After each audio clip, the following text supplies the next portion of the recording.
A chord progression is simply a sequence of different chords.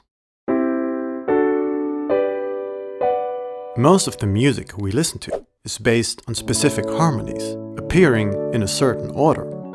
Usually, the combination of melody and chords is enough to capture the essence of a song. For its duration, each chord defines the harmonic space for this specific part of the song.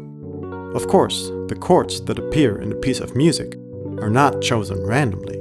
In one way or another, they are related to the song's root note or key. To understand this, let's take a look at the chords that appear naturally in our C major scale. Since our scale consists of 7 notes, we can build 7 different chords, and we use Roman numerals to indicate their harmonic functions. Of course, the first chord in our C major scale is the C major chord, which is our tonal center.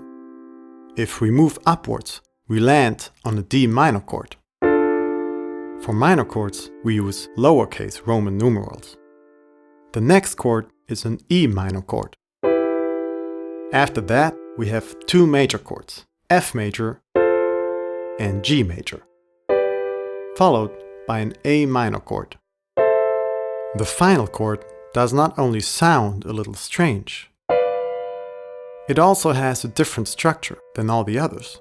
As we learned in the previous chapter, each minor and major chord is built out of 2 different intervals, a major and a minor third. However, this chord consists of 2 identical intervals, 2 minor thirds. This means that the interval between the outer notes is not a perfect fifth, but a tritone or diminished fifth. We call such a chord a diminished chord, which is indicated by a degree symbol. So, in every major scale, we can use our 7 notes to play these 7 chords. Unsurprisingly, the 3 major chords play a very important role. They are known as the tonic, the dominant, and the subdominant.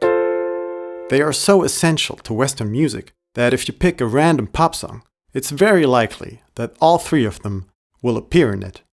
They are also all you need for a standard 12-bar blues. Let's use them for a simple chord progression. In C major, that means we need to play the following chords.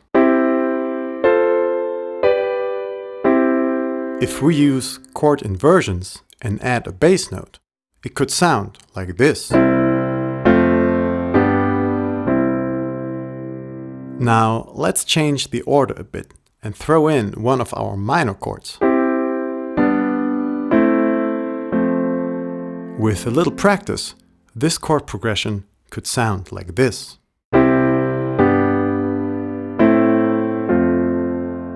Sounds familiar? That's because this chord progression is used in countless popular songs.